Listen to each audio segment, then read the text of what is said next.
Hey everybody, I'm Joey Evans, and today we are taking a look at Koi right here. Koi, I was excited to see. This is one of the big pickups that I was looking forward to.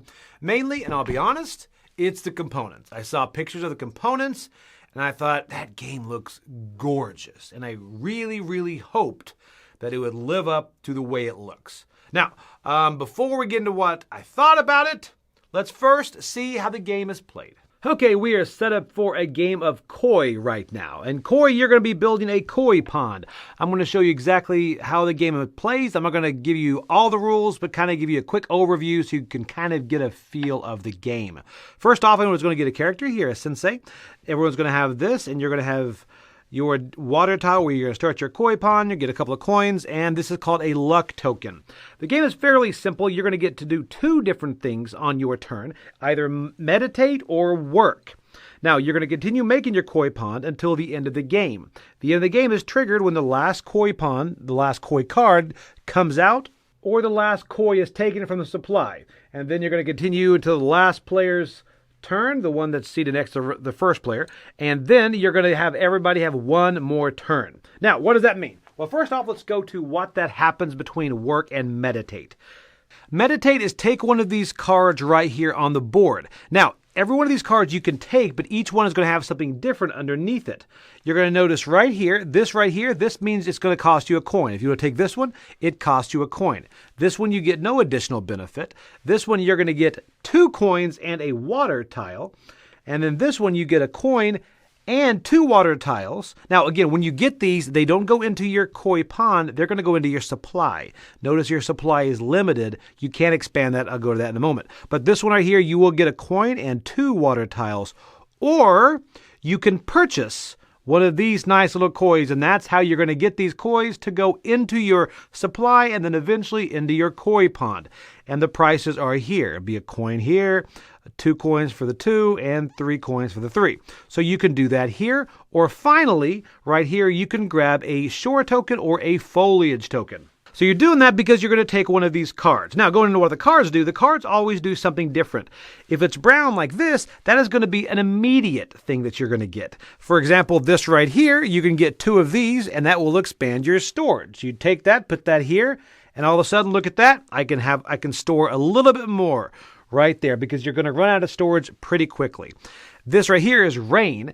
This is interesting because you're going to be able to take 2 tiles just like this and add them directly into your pond. So kind of expanding that pond. And this one, of course, is going to be 2 coins and a water tile. These other ones are going to be a little bit different. These are called helper tiles. Now, helper tiles are interesting because they're going to help you in the work phase, meditate or work.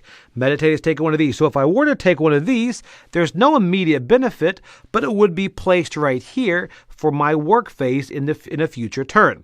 And then once all of this is done, if I were to take this and pay my coin, then you're going to push everything down. Like if I were to take this, it pushes down, and then you're going to refresh. All right, so then everybody has a choice of 5 cards. Now that's how meditate works. Meditate's fairly simple. You just take a card, do the action. Now what about work? Well, work, you'll notice on your sensei board here, you're going to get different options of what to do. Oh, no, actually, as the first player, I should have started with a couple of water tokens here in my supply, just like that. So what you start with is always going to depend on where you are with your first, second, third, or fourth. It's going to depend on, you'll get a koi if you're second, third, or fourth, and different sizes, depending on that. Now, I am first player because that's notated right here. So, now, meditate is going to be take one of these. Now, say you want to do a work action later. Now, work action is I'm going to be able to do one of these right here. Now, these are, you'll take a look at this first one here. This is I can place 2 water tiles from my storage into my pond. So I can move those in there and expand my pond this way. This one is I can take a shore token from my storage here, which I have had to have gotten from over here, and then place it into my pond. Or I could place a lantern onto a shore token. Now, what does that do? Well, the shore tokens will be placed like this, all right? Now, if I already have that out there, I can place a lantern, which is this right here, on this, and then into the game, that's going to give me points depending on how many occupied or unoccupied hexes are in front. So these lanterns here are going to get points for everything they kind of see in a straight line. Then this right here is going to be, I'll be able to take foliage, which is right here. I'll be able to take that from my if it's right here from my supply, and place it into my koi pond. Now, if I already have foliage out there, well, then I can upgrade that foliage to a water lily. I just place this right here because that is, again, going to get me more victory points towards the end. And then finally, right here is where I can take a koi. If I do have a koi over here in my supply, I can take a koi and place it into my koi pond. Or what this symbol means, I can either place one over here, or I can move a current koi that I've got in my pond to somewhere else in the pond. Why? Well, because koi are going to get different. They're going to score differently depending on what's around them, because you're going to want to get them around different water lilies and things like that. So in this work action, you're going to be able to choose one of these actions right here. But here's where the helpers come in. The more of these cards you have, you can activate. So if I actually had a couple of these out here, just like this, I get to do one of these actions. And then I also get to do this one and this one right here.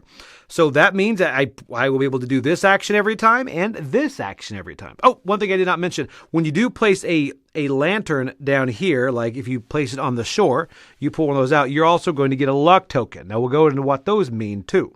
Now these luck tokens here are going to be important because at any time, no matter what action you take, whether it's meditate or whether it's work, you can use one of these luck tokens to get one of these benefits here. That could be a foliage, it could be a couple water tiles, a shore tile, or you could actually purchase a koi if you want to. But if you do use a luck token to purchase a koi, it's going to cost you one extra. So the one will cost you two and all the way down the line. Now, so that's how you, there's also one other card here that can give you a discount on koi as well, because that of course is going to be one of the biggest things you're going to have. Like for instance right here, if you do have that in there, that is going to give you a permanent discount or a discount when you do buy a koi that one time you choose this market card. All right, so it's not going to be a worker. You can't do it every time, but once you get that, you do get to get a koi at a discount. So speaking of which, let me show you what some of these cards are. This is right here. This is another helper card. This is going to give you different benefits. Right here, more of the rain. So you can get a lot of these tokens, like a lot of these cards are going to show up in the market. These are pretty popular because you are going to want to expand your storage right here. So all of these are going to eventually come out throughout the game. And there are different market cards. For example, let me see one of them right here that are going to give you victory points for different conditions that you meet. For example, right here, 3 victory points, and then this is 2 victory points for every wild card. So there are going to be different victory point cards you can get out there that are going to add to the points. Now, points, after you have it done, what's nice is everyone's going to get a player aid. It's going to give you your different placement rules, which are fairly straightforward about placing these on here, but also it's going to give you your points. At the end, very simple. You're going to go ahead and you're going to get 2 points for a single koi, 4 for a double koi, or 6 for a triple koi. And they're also going to get points if they're next to a water lily. Then, if they are surrounded by water, which is what koi want to do, they're going to double the points. So if you get right here, you get a 6 that is surrounded by water, those points are going to double. Then, of course, the lanterns, like I mentioned, the lanterns are going to get points for every hex in front of it. And then you're also going to get a victory point for your luck tokens and any cards that do give you points as well. And then also it says any gold cards, which the first time you play, they recommend to not play with gold cards. I will go to those in a moment. But that is pretty much the way you're going to play koi and build out your koi pond. Now, let's go into these gold cards. These gold cards they're not too complicated to add, but they kind of do give you a bit more to do, I guess. So these gold cards, let's see if we can focus on these. These gold cards are going to be different things like branches. These are immediately when you are going to complete that, when you actually get those requirements, you can place a branch down there, get some points. Path, there's going to be turtles. So all of these are going to be different goals to get throughout the game. For example, this right here is a very large carp. It's going to cost you some money too, but it is going to be worth some points at the end. Waterfall, bridge, statue. So all of these are also built. You're going to see those. They're built kind of off camera here, so you can place some bridges up there. And then you've got these right here. The bridge is very interesting. The bridge you can use instead of shore. Take a look at this right here. So you're going to place a bridge, and what's cool about the bridge scores as 3 adjacent lanterns. So like I said, lanterns are going to score going forward. You take a look at this. See if we can get that to focus on that. each one of these is a lantern going forward. So that could score you a lot of points if this goal is out there. Okay, so that's it. It's fairly simple. It's pretty much you get the choice of meditate or work, and then you're going to go ahead and just build out your koi pond, putting things over into your storage first, and then from your storage into the koi pond and make it big and beautiful and get those victory points. So pretty much that is how you play koi. Let's see what we thought about it. Okay, so that's, again, not all the rules, but a quick overview about how to play. First off, let's talk about the components on this. The components are gorgeous. And I mean, even if you just talk about the little acrylic koi fish, it's just, man, it looks so good. They look so good when you actually put them into your pond. And you really look forward to that. That's kind of where you gravitate to. You gravitate, of course, to koi pond to put them in there. I've actually seen a lot of koi ponds, and I couldn't find the koi. That always kind of intrigued me and baffled me and depressed me. But anyway, this way you actually go and you put the koi in there. They look great. The lanterns are awesome. Everything just looks good in the packaging. They did a really, really good job with that. And the artwork is beautiful. And I personally learned a lot about reading about these and like what they like, the water lilies, all that. It's really cool. But then talking about gameplay. Gameplay, first off, this game is, for me, and probably most people, reminiscent of bonsai. If you've played bonsai, where you're kind of pruning and growing the bonsai tree, that's what this feels like. However, bonsai for me I played it several times and I loved it, but every play it kind of felt a little samey, and after a while, I felt like, okay, I've kind of played this out. Now, this one, I think, doesn't have more complexity, but it has more variability with those goal cards. So this style of game, I like better than games like Harmonies, really. I mean, I know Harmonies is a huge hit, totally different, but this is a very simple game. And I don't want to use the word kind of relaxing. I don't use that word a lot, but it is. It's a very relaxing game. It's very simple what you do. You have two things you can do. You can meditate or work. That's it. And because of that, there's virtually no AP on this. You just know what you're going to do. And the more helpers you have out there, the more powerful your actions seem. And that feels really good because at first, you're going to feel really constrained. You have a small storage space, you pull things, and it's like, I got to put it out there, and you're going to feel like you're not going anywhere. But towards the end of the game, you're going to feel a bit more powerful. And that's what I like. And again, another thing I like with this is the fact that the game does not go on too long. It almost goes a little bit too short, which I think is a good problem to have because you always, for me, I always want to have a game end wanting more.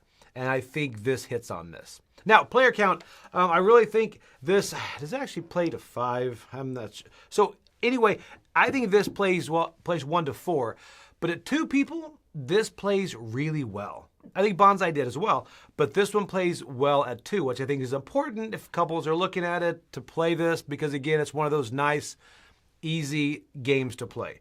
Now, cons on this, it may still get samey, but not as quick as Bonsai. I think those goal cards that you kind of pull in and put out, they're going to give you different, goals and different objectives. I think that itself is going to add some variability to this. So I think it will kind of go past Bonsai. But again, this is more of a filler game. This is not like a main event game because it's very light, very fluffy, as my wife would say. But anyway, this is really, really enjoyable. So I'm actually coming in at a 7.5 on this. I actually do enjoy koi. It's really fun. I think it's pretty. I think it's exactly what you want to do. Could it be more complex? Yes. But I think it kind of stays in that bonsai line of creating something with not too, doesn't get bogged down in the rules and the tracks, and you just create something beautiful. And again, it's great having those games that at the end you're like, I built that. And then, of course, you score it. So anyway, if you like the theme of this, first off, if you like the art, this is definitely one to check out. This is Koi. I'm Joey Evans, and I would never actually dig a koi pond, but I'd be more than happy to kind of look at one of yours.